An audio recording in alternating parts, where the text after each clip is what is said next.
রাজু ভাস্কর্যে উড়ন্ত ভঙ্গিতে ছবি তুলে পান ব্যাপক জনপ্রিয়তা। এরপর কাজ করেছেন শাকিব খানের তাণ্ডব সিনেমাতেও, বাজিমাত করেন সেখানেও। সম্প্রতি ঘোড়সওয়ার হয়েও ছড়িয়েছেন মুগ্ধতা। স্টার এন্টারটেইনমেন্টের সঙ্গে একান্ত আলাপে সেই বিস্ময় বালিকা ইরা জানালেন নিজের অতীত, বর্তমান, আগামীর গল্প।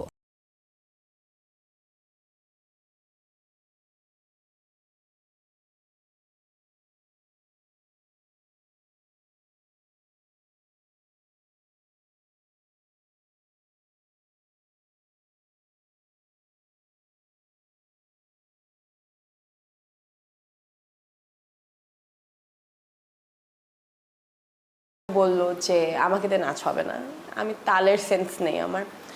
তাও আমি অনেক কয়দিন 1-2 বছর নাচ করেছি, তারপর কিছু কনফ্লিক্টের কারণে থাকেই সব জায়গাতে। তো আমি নাচ থেকে বের হয়ে এসে এবং আমি বেশ কিছুদিন স্পোর্টসে ছিলাম, যেমন লং টেনিস, স্কেটিং, ক্রিকেট। আবার 2017 সালে আমার সেই পুরনো টিচারই আমার মাকে বলে যে ও নাচ করলে ভালো করবে, আপনি ব্যাক নিয়ে আসেন। ইরা প্রথম আলোচনায় আসেন রাজু ভাস্কর্যের সামনে তার উড়ন্ত ছবির মাধ্যমে। যে ছবির মাধ্যমে নারী স্বাধীনতা ফুটিয়ে তোলার পাশাপাশি বাংলাদেশকে প্রতিনিধিত্ব করাই ছিল তার মূল উদ্দেশ্য। নেট দুনিয়ায় আলোচনায় আসা শূন্যে ভেসে থাকা সেই ছবির পেছনের গল্প জানালেন এই তরুণ শিল্পী। বাংলাদেশে আলোচিত যে জায়গাগুলো আছে, যে মিডল পয়েন্ট যেগুলো, সেই জায়গাগুলোতে একটু করা যাক। সেখান থেকে ঢাকা ইউনিভার্সিটির রাজু ভাস্কর্যের সামনে আমরা ফটোশ্যুট করি আর কি। তখন আমি ঢাকাতে শিফট হই নাই, তখন আমি নওগাঁ থেকে ঢাকা এসে নাচের ক্লাস করে যেতাম, প্র্যাকটিস করে যেতাম, শো করে যেতাম, আবার নওগাঁ গিয়ে থাকতাম। রাজু ভাস্কর্যের ছবিটা যেটা ছিল, এটার মেইন মোটো ছিল ইন্ডিপেন্ডেন্সি। ভরতনাট্যম দিয়ে নাচের ক্যারিয়ার শুরু করলেও বর্তমানে ব্যালে নৃত্যে ঝুঁকেছেন ইরা। সব ঘরানার নৃত্যের মিশেলেই করছেন ব্যালে। কখনোই আমি সেটা অ্যাডমিট করি না যে আমি একদম প্রপার একটা ব্যালে ড্যান্সার। আমি ব্যালে সেভাবে আয়ত্ত করতে পারি না, আমি ইউটিউব দেখে শিখেছি। আমি যতটুকু পেরেছি আমি শেখার চেষ্টা করেছি। আর বেসিক্যালি এখন যেটা করি সেটা হচ্ছে কন্টেম্পোরারি, ব্যালে, ক্লাসিক্যাল সব কিছু মিক্স করে। এছাড়াও নাচের মাধ্যমে জাতীয় পর্যায়ে অবদান রাখার পাশাপাশি নিজেকে নিয়ে গেছেন আন্তর্জাতিক প্ল্যাটফর্মে। প্রথম ইন্টারন্যাশনাল ট্রিপ ছিল যখন আমার বয়স 12। বাংলাদেশ শিশু একাডেমি থেকে আমি গিয়েছিলাম তুরস্কতে। টিআরটি আয়োজিত একটা 41তম ইন্টারন্যাশনাল কনফারেন্স ছিল, চিলড্রেন কনফারেন্স। তো সেখানে আমি শিশু একাডেমি থেকে একজন দল প্রতিনিধি হিসেবে যাই 12 বছর বয়সে। এবং তারপরে আমার যাওয়া হয় ইন্ডিয়াতে, সাথে যাওয়া হয় সাউথ কোরিয়াতে। আমি তখন যাই সাধনা কালচারাল ইনস্টিটিউট থেকে। আর এটা ছিল মার্কস ড্যান্স ফেস্টিভ্যালে।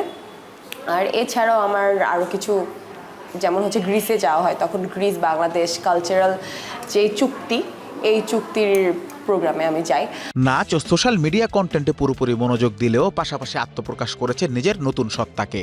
ইতিমধ্যেই অভিনয় করেছেন মেগাস্টার শাকিব খানের তাণ্ডব সিনেমায়, জানালেন সেই অভিজ্ঞতাও। একজন মেম্বার হয়ে অ্যাক্টিং করেছি। তার কাছে আসলে উনি তো এখন বাংলাদেশের সবচেয়ে লিজেন্ডারি একটা পার্সোনালিটি। তো ওনার বয়স এত বেশি, তবুও যে উনি এভাবে নিজেকে ধরে রেখেছে, এখানে আসলে অনেক কিছু শেখার আছে। ওনার যে মোটিভেশন, উনি যেভাবে নিজেকে কাজের মধ্যে গুছিয়ে রাখে, এটা আসলে অনেক কিছু শেখার। এবং আমি শুনেছি এর আগে যে উনি পাঞ্চুয়াল না, বাট আমি যখন সেটে ছিলাম, I have seen him working so hard, working always on time.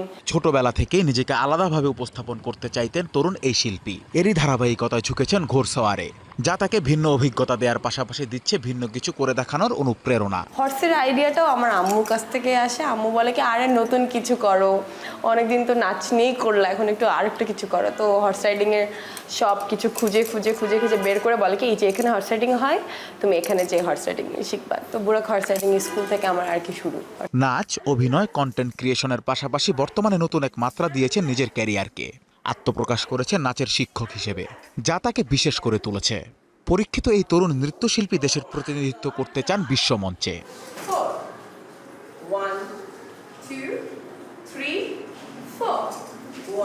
Anas Imran, star entertainment.